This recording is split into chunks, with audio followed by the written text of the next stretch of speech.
Hello, and thank you for joining us tonight on another episode of our weekly news review. As always, we highlight to you the major activities that happen during the week. With me, your anchor, Aisha Abdullahi Aminu.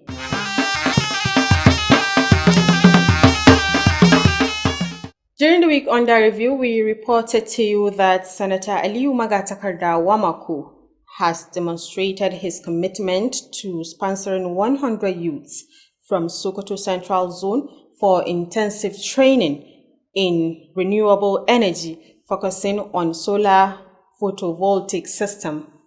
Naziru Alhaji Sani reported that the beneficiaries will undergo a 21-day theoretical and practical training where they will be trained in solar installation, maintenance and repairs, with each participant to receive a complete working kit and a startup allowance to support their journey towards self-reliance after the training. His report. The training, which commenced today, aims to equip young people with practical skills that promote both economic independence and environmental sustainability, as described by Dr. Ibrahim Damalan, Deputy Director of the Sokoto Energy Research Center. The initiative is seen as a vital effort to expand financial opportunities for youths while contributing to environmental protection and climate resilience. Representing Senator Wamako at the event, the Permanent Secretary of the Ministry of Agriculture, Mustafa Abubakar Al-Kali, said the program is designed to provide solar solutions within the constituency and complement the state government effort toward job creation. We deem it is imperative to bring on board this kind of training so that at least we can enhance the policy line of administration and the 9 smart agenda of the Governor of Sokoto State, His Excellency Dr. Ahmad Ali Sokoto. He emphasized that the initiative will help combat climate change, foster self-reliance, and empower young people to become productive members of their communities. Al-Kali further announced that Senator Wamako had made provisions for participant feeding, transportation, training equipment, and startup capital to ensure a smooth learning process and successful transition into entrepreneurship. In his remarks, the Executive Secretary of the Arabic and Islamic Education Board, Ahmad Baba Al-Tini, commended the initiative, noting the growing importance of renewable energy in addressing global warming and promoting economic freedom. He described Senator Wamako as a true politician without borders, urging other leaders to focus on impactful projects within their states rather than seeking attention elsewhere.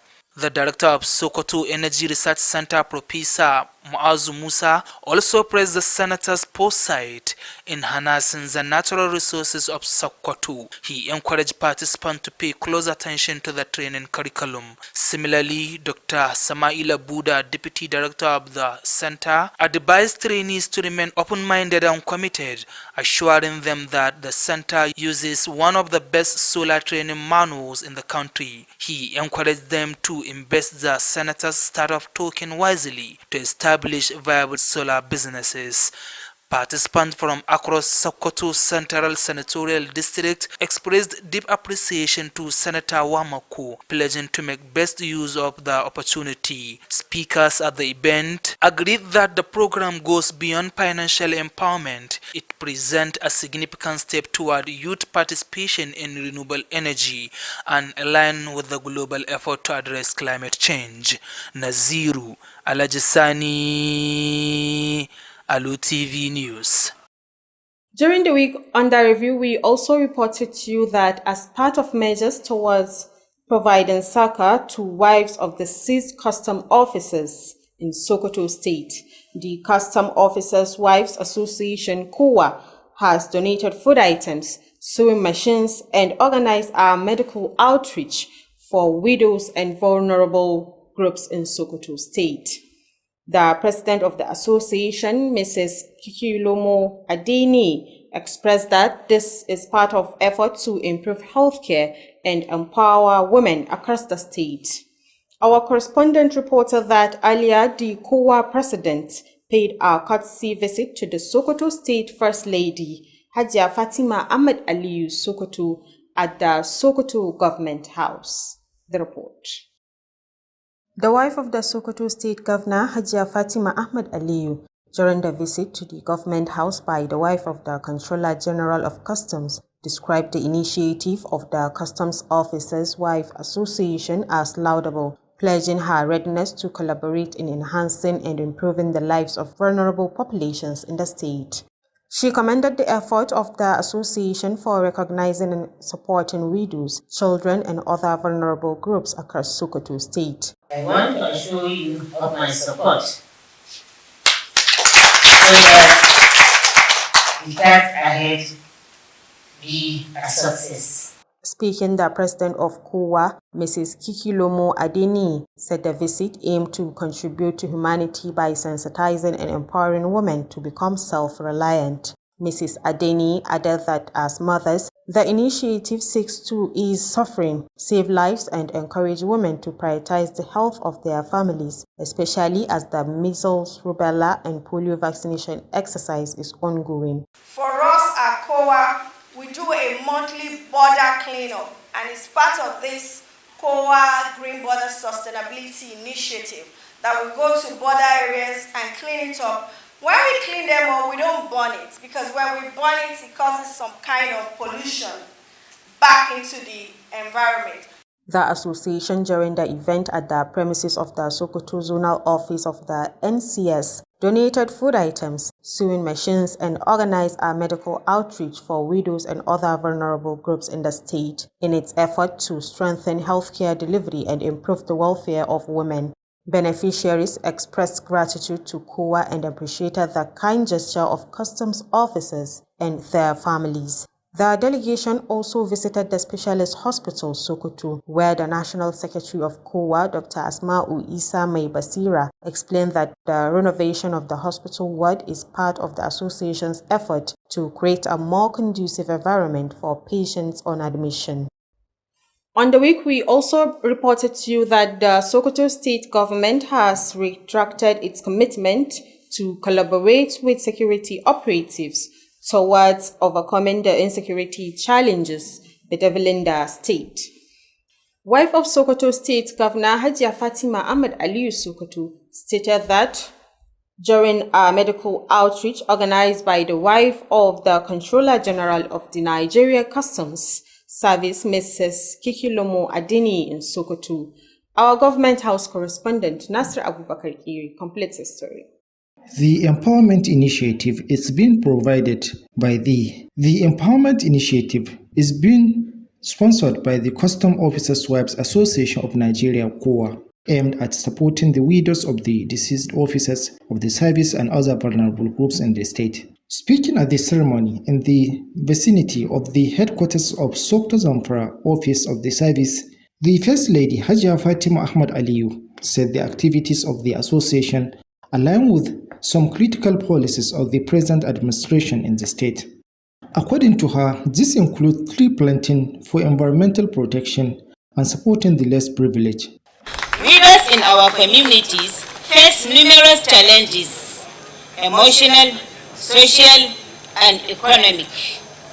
Many shoulder the burden of raising children alone while striving to maintain dignity and stability. Hajia Fatima therefore urged other sister security agencies to emulate the KOWA, saying empowering women is empowering the entire community as they shoulder numerous family responsibilities. The First Lady said since the assumption of the Ahmad Aliyu-led administration, thousands of women and youth were trained on various vocational skills and provided with working tools and startups. In his goodwill message, the NCS Sokoto Zamfara Zonal Commander Aliyu Idris underscored the selfless service and justice provided by KOWA, saying they touch many underprivileged lives. He also appealed to the KOWA president for a number of projects to include the operationalization of the newly built common clinic, deployment of medical personnel and electricity to the facility.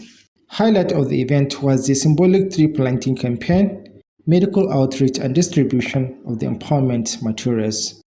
Reporting from Government House Sokoto, I am Nasir Abubakar Keli. On the week, we also brought to you that the Sokoto State House of Assembly has on Tuesday, 14th October 2025, resumed plenary after a 3-week recess to mark the end of the third quarter of the legislative calendar. Our legislative correspondent, Jamilu Musa Meshanu, has the rest of the story. The recess was earlier moved by the majority leader of the House, Honorable Bello Idris, who presented the motion seeking the approval of members for the short break. The motion was subsequently unanimously adopted by the House. Speaking in an interview shortly after the resumption, Honorable Bello Idris explained that the recess was essential to allow members to reconnect with their constituencies, assess ongoing projects, and prepare for the tasks ahead. He emphasized that the Assembly remained focused on passing people-oriented laws and supporting the state government's development initiative for the benefit of the citizens. Our expectations is that all the honorable members, having visited their constituencies, will now bring a lot of reports from their constituencies, some in the form of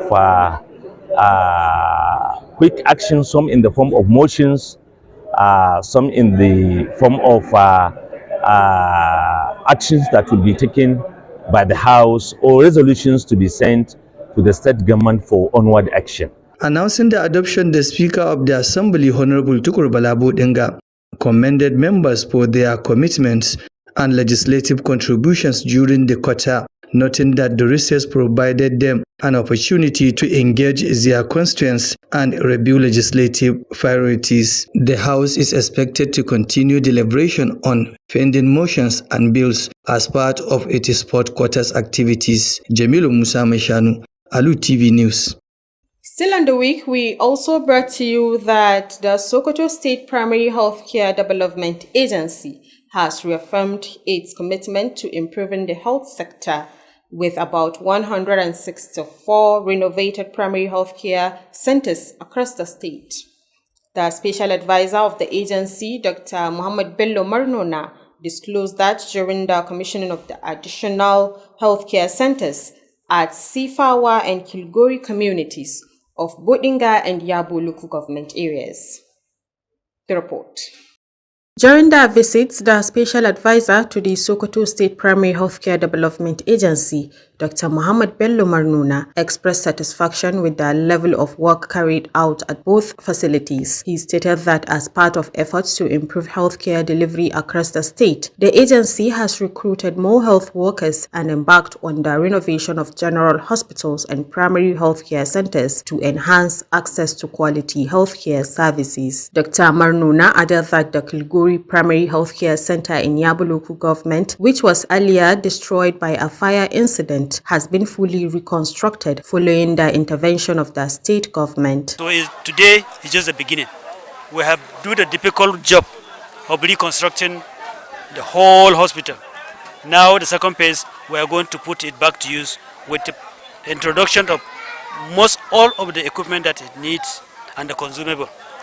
In his remarks, the acting executive secretary of the Sokoto State Primary Healthcare Development Agency, Dr. Bilyaminu Yarisifawa, said the facility is now ready to deliver essential healthcare services such as routine immunization, family planning, and other programs that will benefit the communities. We are highly committed to ensure that all the needed of this facility in order to have the appropriate environment, in order the community, basic community at the grassroots to get a commitment or to get what they want at the health facility. Inshallah, we are committed to do that. Also speaking, the chairman of Yabo local government, Muhammad Abubakar Bazar, commended Governor Ahmad Aliyu for the numerous interventions provided to the community, including the construction of a mosque, hospital, and agricultural support, among others, aimed at improving the people's livelihood. Other speakers, including the APC chairman of the area, Bello Damaliki, and the representative of Sa'in Kilgori, Garba Aliyu, also appreciated the government's effort, describing the gesture as part of the dividends of democracy that every community deserves to enjoy. Directors of the agency were also part of the commissioning of the centers. During the week, we also reported to you that the Sokoto State Commissioner for Health, Dr. Faruk Umar Abubakar, has commended the Sokoto State Media Corporation for its consistent effort in promoting journalism across the state. Our correspondent Rabiu Abdullahi Wakili reported that the event also witnessed the presentation of promotion letters and recognition to deserving staff members of the corporation. His report. Speaking at the ceremony, Dr. Faruku Abubakar Warno emphasized the importance of communication in the lives of the people. He urged those promoted and honored to remain committed and dedicated to their duties. We want to commend the leadership of this corporation and the entire management, and to the person, to the people, or to the entire staff that were promoted, and he decided to invite us here to witness this milestone. Is clear testimony that this staff exhibited, and to testify that the leader is a leader of our excellence. Earlier in his remarks, the Managing Director of the Sokoto State Media Corporation, Labaran Lumutundai, pledged to uphold fairness and justice in their corporation. He revealed that from 2023 to date, a total of 133 staff members from both television and radio sections have been promoted. Further appreciated Governor Ahmad Aliyu of Sokoto State for his continuous support, including the approval of about 1 billion naira contract for the purchase and installation of operational equipment to strengthen the work of the corporation. So there is no politics in this promotion. The exercise is conducted successfully, and that is a part of my iman as a Muslim, to ensure the full implementation of criminal and social justice. During the ceremony, promotion letters were presented to 33 staff members, while others received awards of honor for their contributions. In their goodwill messages, the Commissioner for Social Welfare, Haja Asabi Balarabe, and the Commissioner for Home Affairs, Isa Muhammad Tambagarka, represented by the Permanent Secretary Usman Abubakar Bodenga, congratulated the staff and called for honesty and dedication in their works. Other speakers include the Commissioner for Information and Orientation, Samwe Bello Danchadi, represented by his Secretary Bashir Muhammad Maigaridin Gadi, the Senior Special Assistant to the Governor on Electronic Media, Abubakar Muhammad Dangusau, and the General Manager of Alu Tv Nigeria, Bashir Abubakar. They all expressed their support for the corporation and wished the newly promoted staff success in their careers. Some of the promoted staff appreciated the effort of the corporation for its unwavering commitment to supporting the staff. Reporting for Alu TV News, Ravi Abdullahi Wakili. On the week under review, we also reported to you that the 100 young people undergoing training in solar photovoltaic technology has expressed deep appreciation to Senator Aliyu Magatakarda Wamaku for his charismatic concern and continuous commitment to youth development in the state. Naziru Alhaji Sani reported that the participants have pledged to make effective use of the startup tokens that will be provided to them at the end of the program. This report.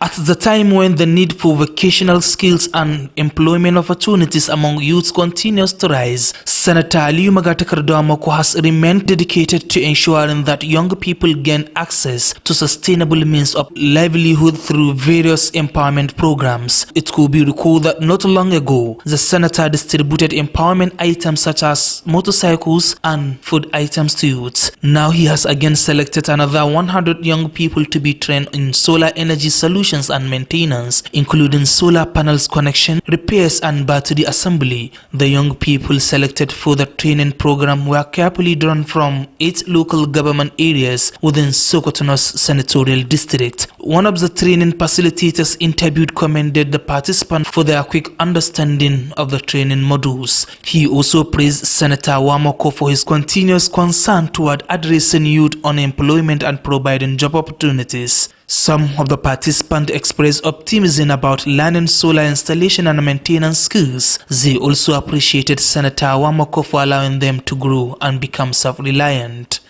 And we are going to become a very respectable people during these programs. up to the 21 guests. After that, on behalf of my colleagues, we are very appreciative for what our elder, our leader, our mentor, Dr. Alu Tv, the program that he's created. Trainees also shared some of the key components of solar technologies they have begun to master during the training. During the plug-off ceremony of the training, the Permanent Secretary of the Ministry of Agriculture, Alhaji Al-Mustafa Abubakar Al-Kali, disclosed that all participants will be provided with complete working kits and start-off tokens by Senator to enable them to begin their businesses immediately after the training. Naziru Alajisani, Alu TV News. However, we also brought to you that Senator Aliyu Magatakarda Wamako has extended his broad political gesture, which began in the Sokoto North Senatorial District, to the Sokoto South Senatorial District by launching another large-scale distribution of motorcycles, water pumping machines, grinding machines, and 2,000 bags of assorted food items to the common people in the area. Naziru Alhajisani once again reported that the initiative targets beneficiaries from Tambuwal, Kepe, Shagari, Yabo, and Dengishuni local government areas, with Boinga serving as the launch center for the initiative. Let's report. Senator Wamako has a long-standing record of grassroots-focused initiatives that directly benefited communities beyond his immediate constituency.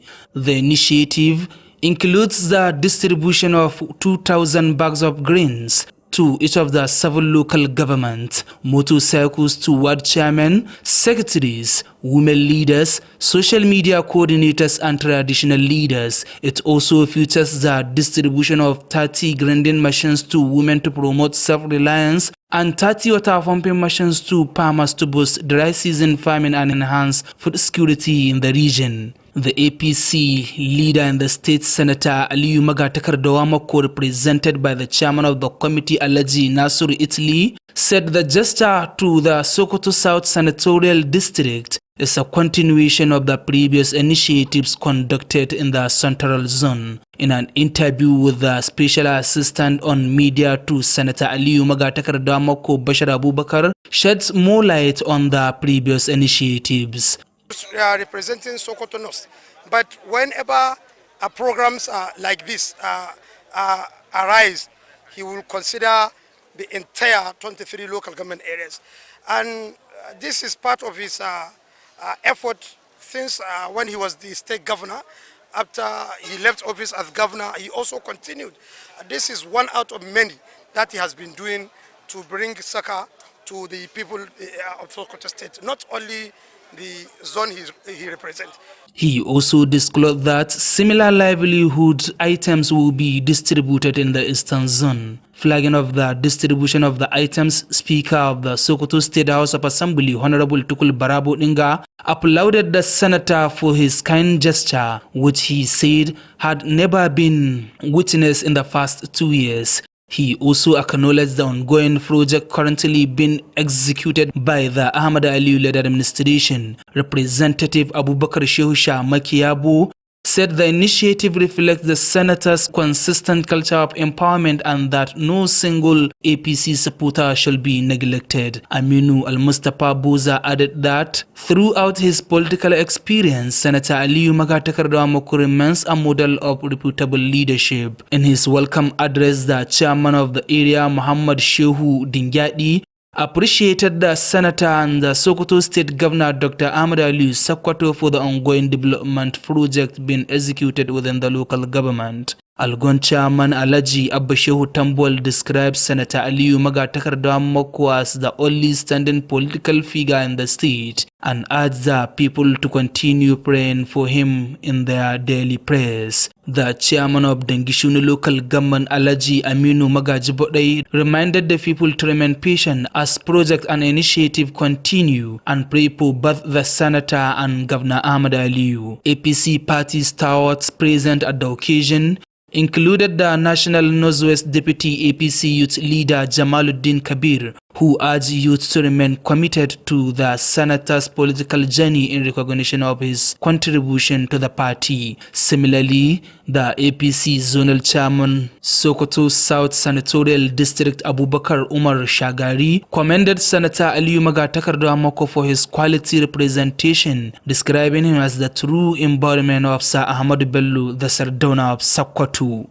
Also speaking, Hajia Zarau Ibrahim, an APC women leader in the area, expressed pride in the senator and Governor Ahmad Aliyu for their political consciousness and commitment to improving the welfare of both men and women in the state. All speakers at the occasion called for the judicious use of the distributed items, continued prayers for the success of the senator and the current administration, and urged APC supporters to remain patient, emphasizing that no one should be neglected by the current administration. Beneficiaries, including men, women, and local government social media chairmen, expressed gratitude for the senator's gesture. Naziru Alajisani, Alu TV News. Well, thank you, Naziru. And with that report, we've come to the end of this week's weekly news review. Be with us next week for another fresh episode of the reviews. On behalf of the news producer and production team, I am Aisha Abdullahi Aminu saying stay tuned for the House of Action coming shortly. Thank you for watching and good night.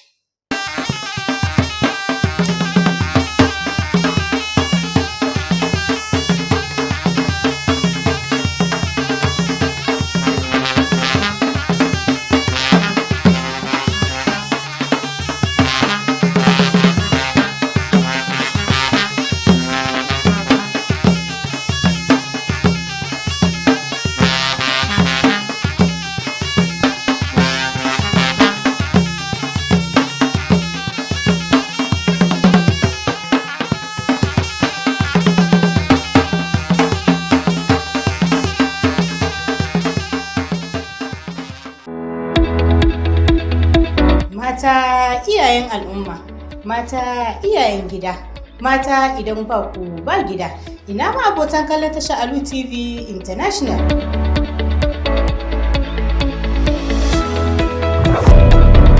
Kusance tare da mu domin ganewa idan ku menene shirin mata iyayen gida ya kunsa. Shirin mata iyayen gida shiri ne da kan duba akan al'amuran da suka shafi mata ko kuma tattauna da mata 'yan gwagwarmaya kamar 'yan siyasa, masu aikin gwamnati, 'yan kasuwa da sauransu. Kasance tare da ni Rubaya Umar Aliyu a kowace ranar Litinin karfe 5:30 na yamma. Maimacin shirin zai zo muku karfe 2 na rana a kowace ranar Alhamis. Ku kasance da tashar Alu TV International, dunkulen zinare abun wawaso ga kowa.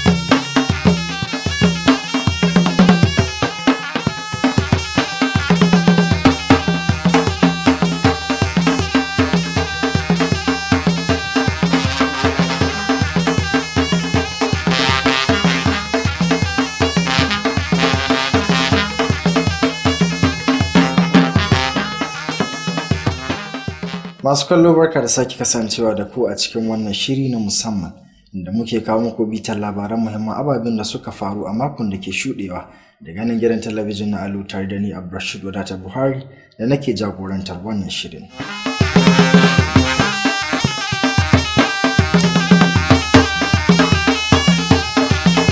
To a wannan makon ma kamar kullum mun labarta muku cewa a ci gaba da kokarin da yake yi wurin ganin cewa ya karfafa al'ummar yankinsa musamman ma matasa da ma mata domin dogaro da kansu. Sanata mai wakiltar Sokoto ta Arewa wato Sanata Aliyu Magatakarda Mako ya shirya wani gagarumin horo na kwanaki 21 domin horar da matasa sana'ar nan ta sanya wuta mai aiki da hasken rana wato sola wanda ake gudanarwa a Jami'ar Usman Danfodiyo da ke jihar Sokoto. Wakilin mu Naziru Alajisani yana dauke da ci gaban wannan rahoton. Horaswar wadda aka soma gudanarwa a yau na da manufar samar da ayyukan yi ga matasa da kuma samar da dogaro ga kai, wanda kazalika zai bayar da dama wurin inganta muhalli. Kamar yadda Dr. Ibrahim, wanda kuma shine mataimakin babban daraktan cibiyar binciken makamashi ta jihar Sokoto, wanda ya ce wannan zai taimaka kwarai wurin samar da kudaden shiga ga matasan, kazalika zai taimaka ainihin wurin kiyaye muhalli. Da yake wakiltar sanata Aliyu Magatakarda Mako a wurin horaswar babban sakataren ma'aikatar lamuran gona ta jihar Sokoto, Mustapha Abubakar Alkali, ya ce wannan shiri an tsara shi ne domin tabbatar da cewa matasa na iya bayar da gudunmuwa wurin samar da wutar lantarki mai hasken rana, kazalika da gyaranta a dukkanin fadin yankin, da kuma taimaka ma gwamnatin jihar Sokoto domin tabbatar da samun aikin yi ga matasa.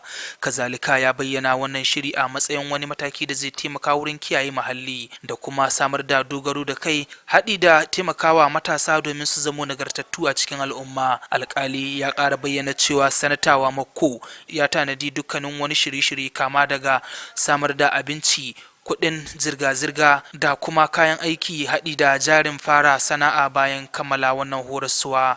A cikin jawabinsa, sakataren zartarwa na hukumar harshen larabci da ilimin addinin musulunci Ahmad Baba Altine ya ba da kokarin sanata Aliyu Magatakarda Mako, kazalika ya bayyana muhimmancin da ke akwai wurin tabbatar da cewa an shawo kan matsalar dumamar yanayi tare da samar da hanyoyin samun kuɗaɗe ga matasa. Kazalika ya bayyana sanata Aliyu Magatakarda Mako a matsayin wani dan siyasa gagar misali, inda ya jan hankali ga sauran 'yan siyasa a cikin jihar Sokoto da su dawo gida su yi ayyukan da za su amfani al'ummarsu. Babban daraktan cibiyar Farfesa Mu'azu Musa ya yaba da kokarin sanata Aliyu Magatakarda Mako wurin ganin cewa ya yi amfani da dimbin albarkatun da jihar Sokoto take da.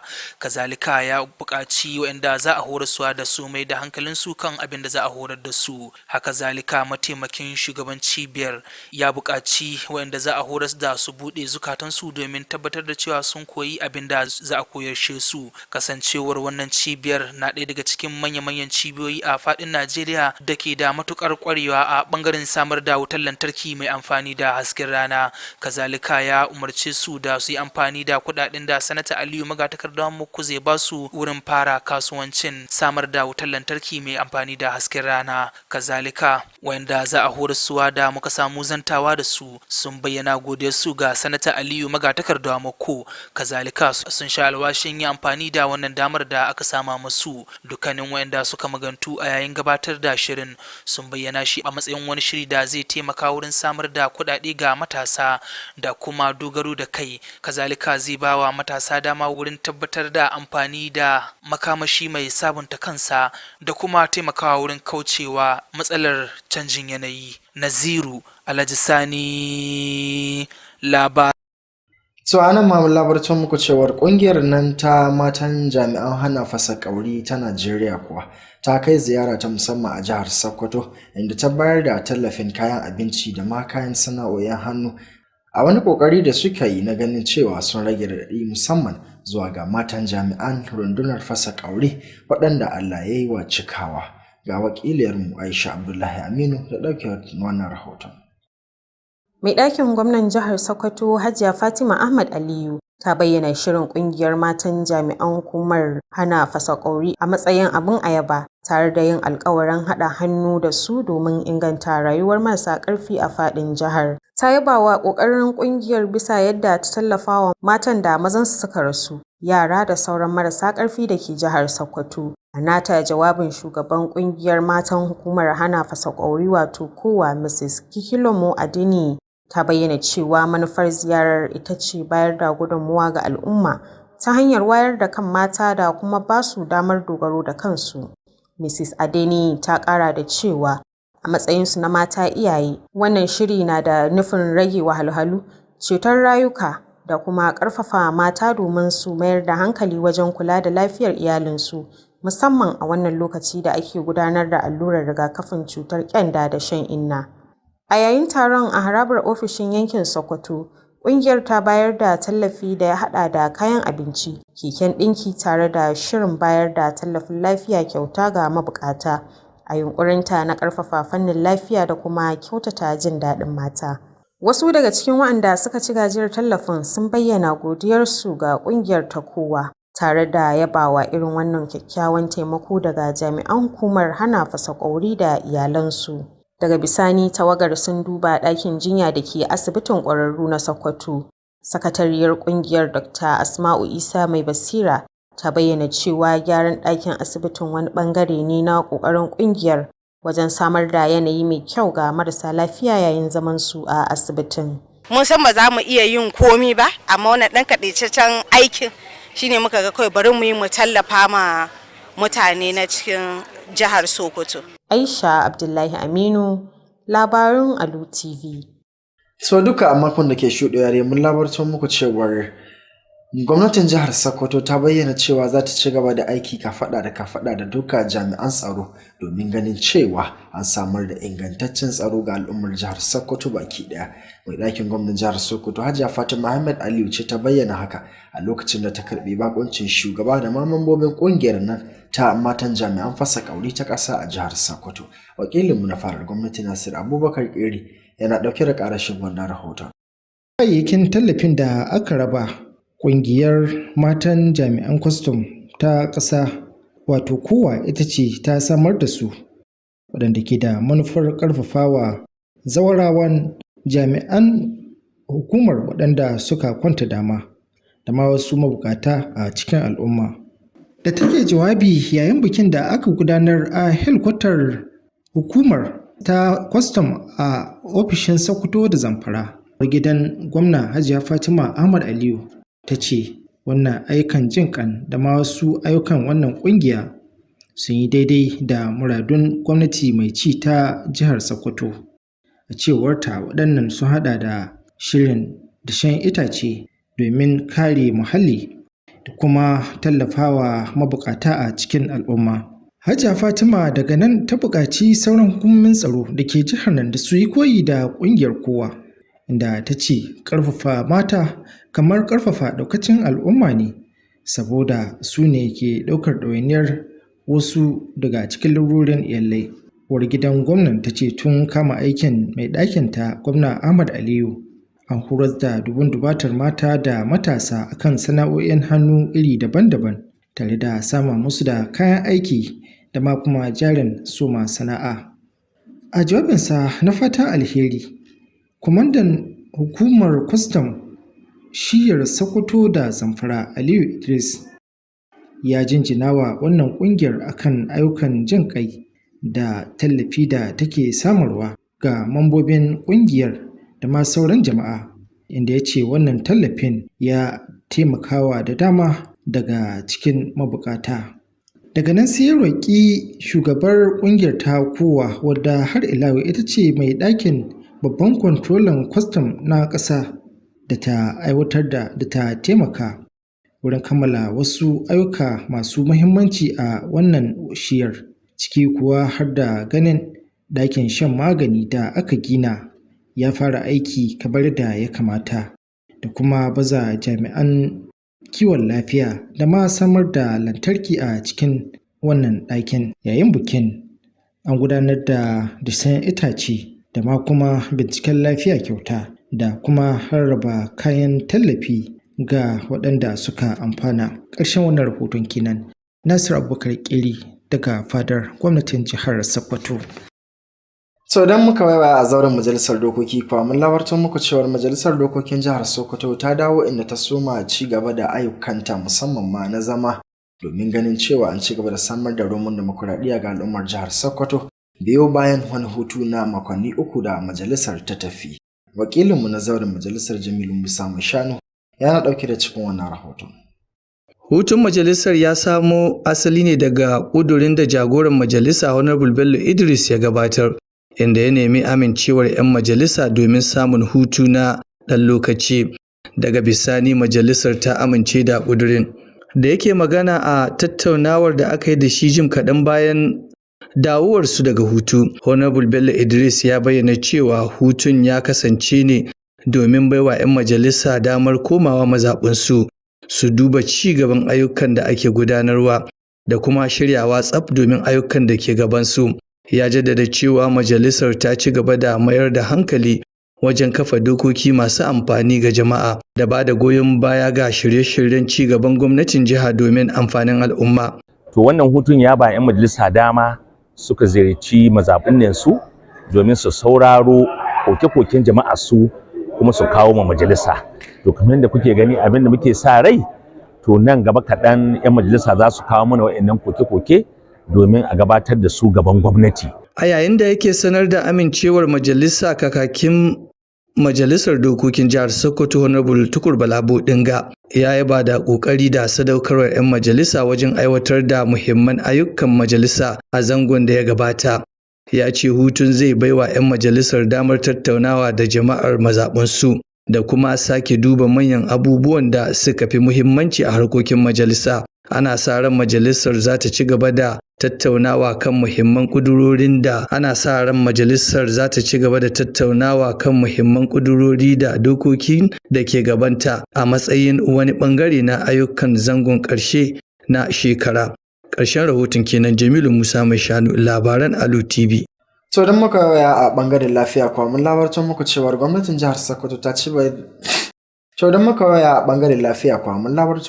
gwamnatin jihar ta ƙara nana ta ƙudurinta da ma'aniyar ta wurin ganin cewa ta samar da ingantacciyar kiwon lafiya a faɗin jihar, musamman a yankunan karkara, inda ta bayyana cewa a halin yanzu an gyara cibiyoyin lafiya matakin farko kusan 147 a faɗin jihar. Wakiliyar Maisha Abdullahi Aminu tana iya da cikakken rahoton.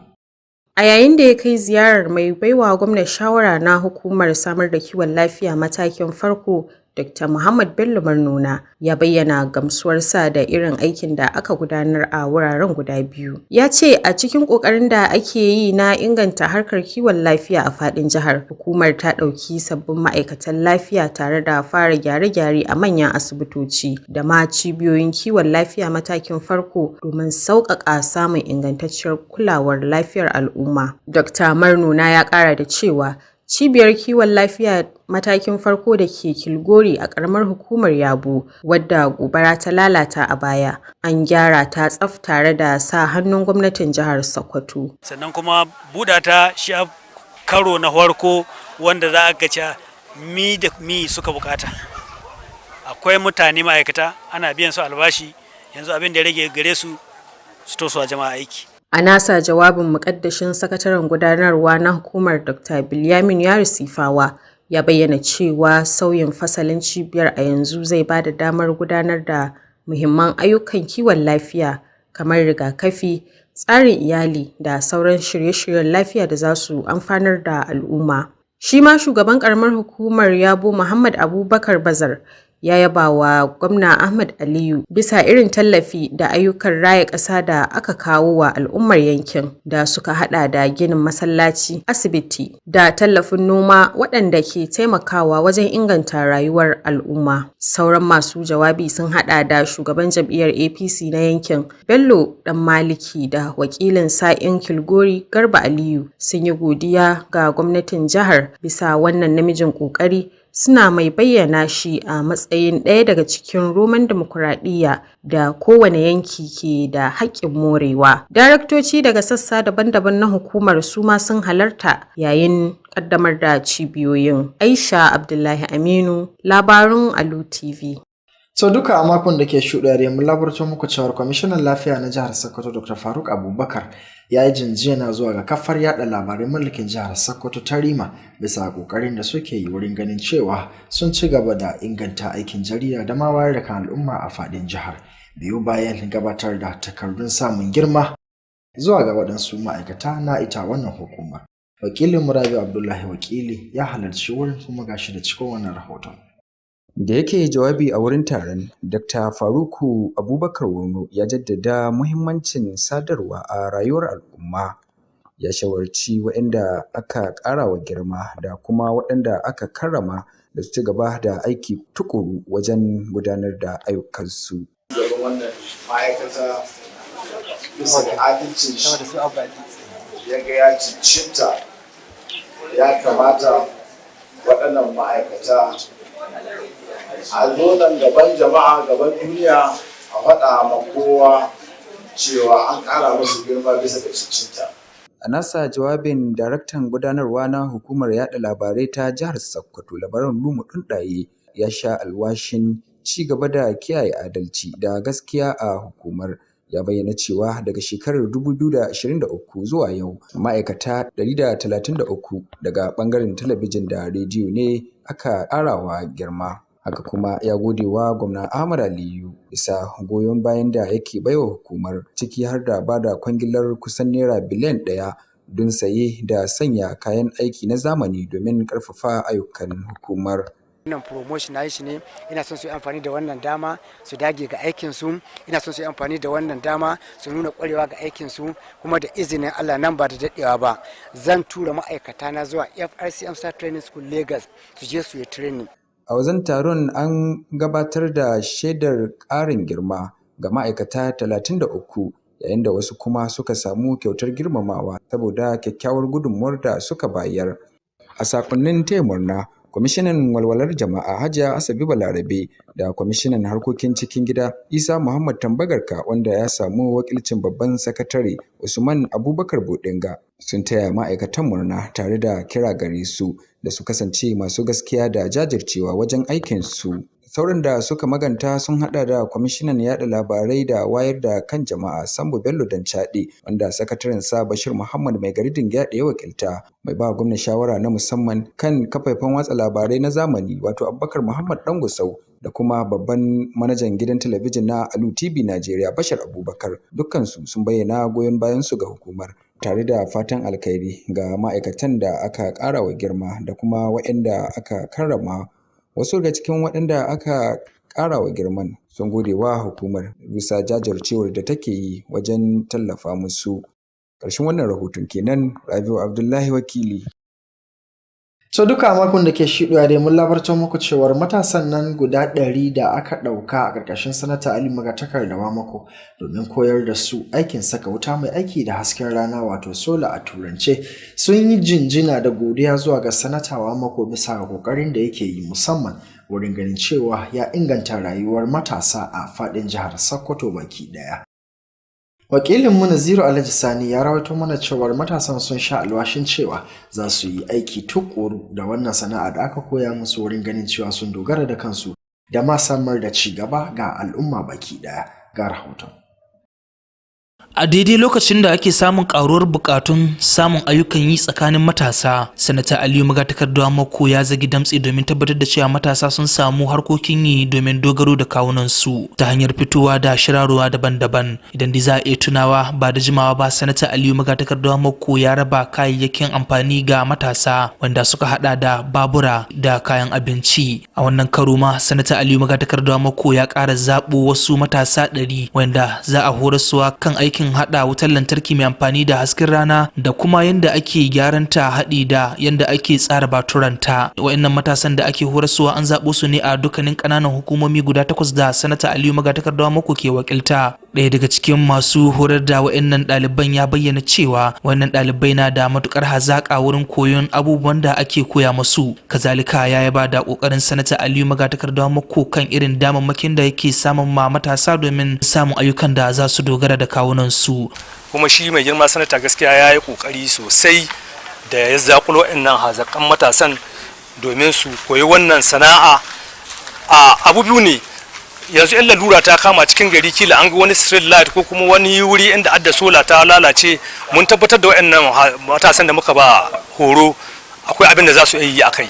Wasu daga cikin waɗanda ake horaswar da muka zanta da su sun bayyana buƙatar su ta ci gaba da koyon wannan aiki na haɗa wutar lantarki mai amfani da hasken rana. Kazalika sun yi godiya ga sanata Aliyu Magatakarda mako da ya sama musu wannan damar da za ta ba su damar su dogara da kawunan su. Ko da nake can gida ban da wata sana'a da nake yi, amma yanzu haka dai karfafa muna mu matasa domin mu taho mu samu mu koyi sana'a ta hannu, tunda ita ga sasula sana'a ta hannu ba wai harka gwamnati ba. In wagga gwamnati ku ta shuɗe, in kana bisa mukami a cire ka, wagga sana'a ta hannu in kana yin ta babu wanda isa shana ka cin karshen ka.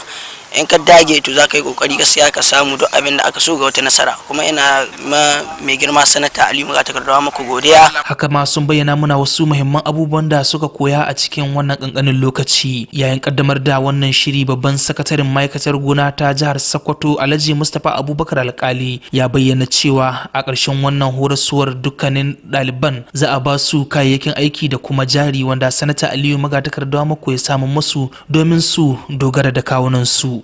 Naziru Alhaji Sani, labaran Alu TV.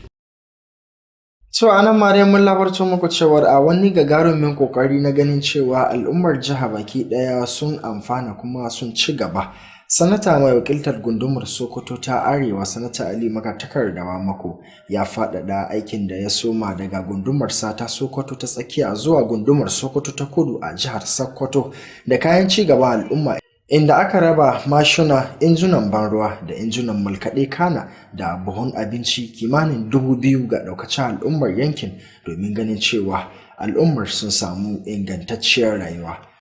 Wakilinmu Naziru Alhaji Sani ya rawaito mana cewa wannan gagarumar gudunmawa kuwa za ta shafe ƙananan hukumomi 7 da suka hada da Dangishuni, Bodinga da Tureta, Yabo da Kebe, sai Tambuwal da kuma Shagari. Ga rahoton nasa. Sanata Aliyu Magatakardawa Mako ya daɗe yana ayyukan da za su amfani al'umma kai tsaye musamman masu ƙaramin ƙarfi. Wannan shiri da ya gabatar a wannan karo ya ƙunshi bayar da kyautar buhuwan kayan abinci guda 2000 ga dukkanin ƙananan hukumomin guda 7, haɗi da bayar da kyautar baburan hawa ga shugabannin mazaɓu, sakatarori, shugabannin mata na jam'iyya, shugabannin masu amfani da kafafen sadarwa na zamani, haɗi da shugabannin gargajiya. Haka zalika ya kunshi bayar da injimukan nika guda 30 ga mata domin gina kawunan su da kuma bayar da injimukan ban ruwa guda 30 ga kowace karamar hukuma domin inganta sha'anin noma da samar da wadataccen abinci. Jagoran jam'iyyar ABC na jihar Sokoto sanata Aliyu Magatakardawa Mako wanda ya samu wakilcin shugaban kwamitin rabon kayan Alhaji Nasiru Italy ya bayyana cewa wannan tallafi da sanata Aliyu Magatakardawa ya ba su a ci gaba ne na aikin da suka faru a Sokoto ta tsakiya. A cikin wata zanta da mai baiwa sanatan shawara kan lamuran watsa bayanai Bashar Abubakar ya yi ƙarin haske kan irin waɗannan ayyukan da aka gabatar a baya. Wanda ya nuna cewa sanatawa Mako sanata ne na Sokoto gaba ɗaya. Duk abin da ya zo zai raba ma al'ummar yankin Sokoto ta Arewa da yake wakilta yana ga cewa ya kamata ya bai wa sauran gundumomi musamman Sokoto ta Kudu da Sokoto ta Gabas, domin karkamanta ya saba wannan tun yana gwamnan Sokoto.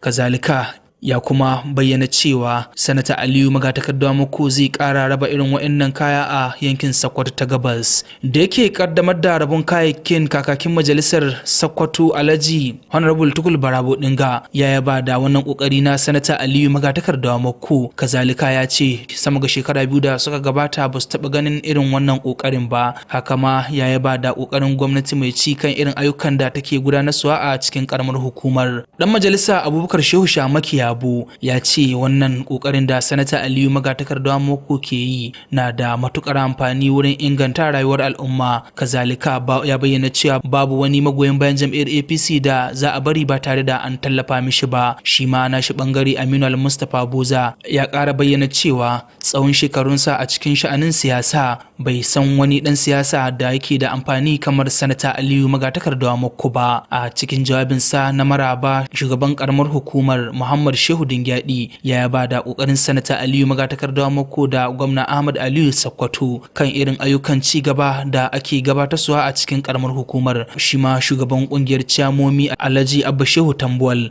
ya bayyana sanata Aliyu Magatakardawa Mako a matsayin wani dan siyasa da babu irin shi a jihar Sokoto, inda ya buƙaci al'umma da su ci gaba da yi mishi addu'a a ko da yaushe. Shi ma shugaban karamar hukumar Dangishuni Alhaji Aminu Magaji Badai ya tunatar da al'umma kan su ci gaba da yin hankuri saboda irin ayyukan ci gaba da gwamnatin ke ci gaba da gabatarsuwa. Kazalika su ci gaba da yi ma sanata da gwamna Ahmad Aliyu addu'a. Shugabannin jam'iyyar APC da suka samu halartar taron sun hada da mataimakin shugaban jam'iyyar APC na matasan yankin Arewa maso yammacin Najeriya Jamaluddin Kabir ya ya buƙaci matasa da su ci gaba da mara ma tafiyar sanata Aliyu Magatakarda baya bisa ga irin gudunmuwar da yake baiwa jam'iyyar. Kazalika shi ma shugaban jam'iyyar APC na yankin Sokoto ta Kudu Abubakar Umar Shagari ya yaba da ƙoƙarin sanata Aliyu Magatakarda Mako bisa ga irin jagorancin da yake yi, inda ya bayyana shi a matsayin wani ɗan siyasa da ya zamo gagar misali tun wucewar Sardauna Ahmadu. Ita ma da take jawabi shugabar jam'iyyar APC ta mata ta yankin Hajiya Zarawa Ibrahim ta yi bugun gaba da tinƙaho kan samun sanata Aliyu Magatakarda Mako da gwamna Ahmad Aliyu Sokoto, musamman kan irin yadda suke kula da jama'ar su wurin inganta rayuwar maza da mata a cikin jihar. Dukkanin waɗanda suka magantu a wurin gudanar da taron sun yi kira kan a yi amfani da kayayyakin da aka raba yadda ya dace. Kazalika su ci gaba da yi ma sanata Aliyu Magatakarda Mako da gwamna Ahmad Aliyu Sokoto addu'a domin samun nasarar wannan gwamnati, kuma sun buƙaci magoya bayan jam'iyyar APC da su ci gaba da yin haƙuri kasancewar babu wani bangare da wannan gwamnatin ba za ta taɓo ba. Wayanda suka amfana da wannan shirin sun kunshi maza, mata da kuma masu amfani da kafafen sadarwa na zamani, inda suka jaddada godiya ga wannan kokari da sanata Aliyu Magatakarda Mako ya yi. Naziru Alhaji Sani, labaran Alu TV. So duka ya abinda muka samu damar kawo muku kenan a wannan makon, da fatar kun ji daɗin kasancewa da wannan shirin. Idan haka ne ku tarbe mu a wani mako domin jin muhimman ababen da zamu zo muku da su. A madadin waɗanda suke taimakawa domin ganin wannan shirin ya zo muku, Aisha Abdullahi Aminu mai karanta a harshen Turanci, Bello Mamman mai hidimar ɗaukar wannan shirin, sai Jamilu Musa mai shanu mai hidimar haɗawa da matace wannan shirin. Ni Abdulrashid Wadata Buhari nake cewa sai wani karo idan Allah ya kai mu. Ma'assalam.